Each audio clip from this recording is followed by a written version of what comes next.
పరిస్థితి మన ఎవరికో ఏంటివి ఒక ముసలాయన నాకు ఇల్లు లేదు ఏం లేదు సార్ మీరు ఎమ్మెల్యే వచ్చినారంటే పట్టించుకున్నట్లు పోతున్నావు. నీ ఎంత పని పనులు చదువుకున్న మేమంటే చదువుకోలేక మూర్ఖులు కదా.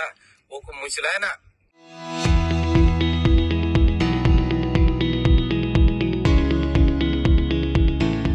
నీకు తిందట్లా ఓడు కనీసం ఒక 500 ఇంత గెత్తి లేకున్నా ఈయనకి నీకు కానీ నీ కార్యకర్తలకు కానీ మారెడ్డి గురించి మాట్లాడతావా? బీమా ఫ్యామిలీ గురించి మాట్లాడినావు అనుకో, రాబోయే రోజులు ఏరే ఉంటది. రాబోయే రోజులు కానీ ఎప్పుడు కావాలంటే అప్పుడు. ఒకళ్ళకి మా జగన్ సార్ గెలెలా అవసరం లేదు మేము అనుకుంటే బాగా గుర్తుపెట్టుకో. మా జగన్ సార్ గెలల్లా మమ్మల్ని మా కుటుంబంలో బీమా ఫ్యామిలీ కుటుంబంలో వాళ్ళు ఒక్కరు గెలిచినా మమ్మల్ని కాపాడతారు. నిన్ను ఎవరు కాపాడతారు? మోడీ కాపాడతాడా? పవన్ కళ్యాణ్ కాపాడతాడా?